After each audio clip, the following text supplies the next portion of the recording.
So আমরা already জানি যে চ্যাম্পিয়ন্স লিগের এই বছরের এই সিজনের গ্রুপ স্টেজটা শেষ এবং ফাইনালি আমরা 8টা টিম হাতে পাইছি, যে 8টা টিম হচ্ছে সরাসরি রাউন্ড অফ সিক্সটিনের জন্য কোয়ালিফাই করবে, আর বাকি যে 16টা টিম আছে তারা প্লে অফ খেলে কোয়ালিফাই করতে হবে। সো এই বছরের চ্যাম্পিয়ন্স লিগের প্যাটার্নটা টোটালি ডিফারেন্ট ছিল। আমরা আগের বছরগুলোতে যেমন দেখতাম যে গ্রুপ ছিল, গ্রুপের টপ দুটা টিম কোয়ালিফাই করতো, একটা টিম ইউরোপা লিগে স্পট খেলতো। এবার কিন্তু আর এমন কিছু ছিল না, এবার সরাসরি 8টা টিম কোয়ালিফাই করছে যারা রাউন্ড অফ সিক্সটিনের জন্য অলরেডি ওয়েটিং, আর বাকি যে 16টা টিম আছে ওখান থেকে আরও 8টা টিম আসবে প্লে অফের মাধ্যমে, যারা হচ্ছে এই বাকি 8টা টিমের সাথে সিটিং হবে। সো এখন এখানে একটা ভালো দিক আছে। ভালো দিক যদি আমি বলি, যারা হচ্ছে সরাসরি টপ 8-এ কোয়ালিফাই করছে তারা কিন্তু আর কোনো প্লে অফের ম্যাচের ভেজালগুলো নাই। আরও দুটো ম্যাচ এক্সট্রা খেলতে হবে। আপনি যদি প্লে অফ খেলতে যান, আপনার আরও দুটো ম্যাচ ফেব্রুয়ারি মাসে খেলতে হবে। আগে কিন্তু যেটা হতো যে এসব প্লে অফের ভেজাল টেজাল ছিল না, এখন কিন্তু প্লে অফের ভেজালটা ইভেন্চুয়ালি চলে আসছে। সো টপ 8-এ যারা কোয়ালিফাই করছে তাদের জন্য এটা খুব বড় একটা বুস্টার।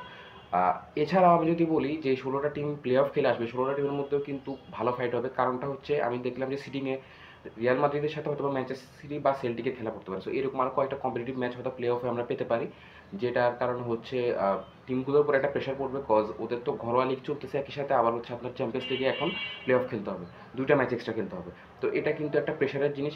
এই জায়গা থেকে আমি বলতে চাই যে বার্সেলোনা এই প্রেশারটা স্কেপ করছে এবার। এবং আমার কাছে খারাপ লাগছে এটা যে লাস্ট ম্যাচটা আমরা জিততে পারতাম, জিতে হয়তো আমরা টপে থেকে শেষ করতে পারতাম, যেটা হয়নি। ইভেনচুয়ালি আমরা একটা গোল খেয়ে দেন ড্র হয় ম্যাচটা। So it was what it was. So এটা নিয়ে আর কোনো কথা বলার দরকার নেই, যা হওয়ার হয়েছে। আমার মনে হয় এই ক্যাম্পেইনটা আমাদের ভালো ছিল।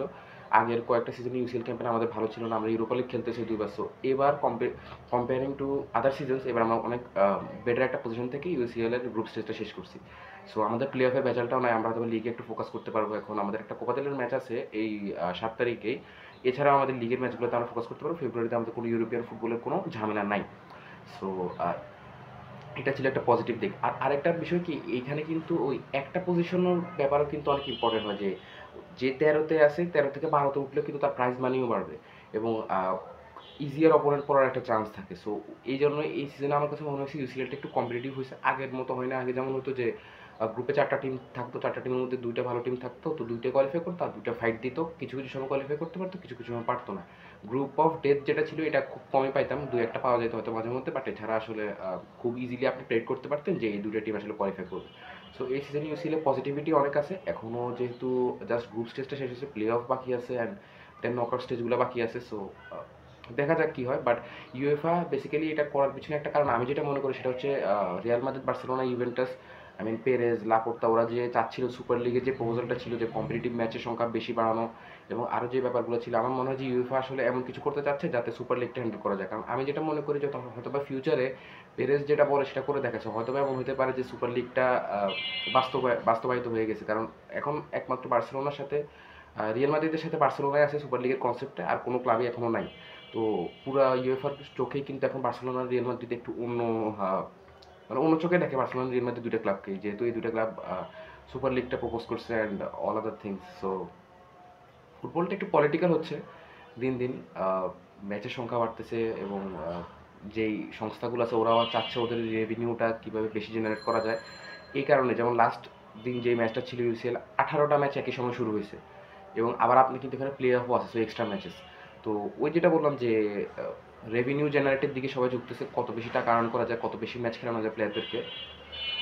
By the end of the day আমরা যারা জাস্ট নিউট্রালি এগুলো দেখতেছি, আমাদের একটাই আশা থাকবে যে আমরা কম্পিটিটিভ খেলা দেখবো, আমরা ম্যাচগুলো এনজয় করতে পারবো এবং মোস্ট ইম্পর্টেন্ট থিং প্লেয়াররা সুস্থ থাকবে। So that's all. এবং যারা টপ 8-এর জন্য কোয়ালিফাই করছে সবাইকে কংগ্রাচুলেশনস। যারা প্লে অফ খেলবে আপনাদেরকে বেস্ট অফ লাক।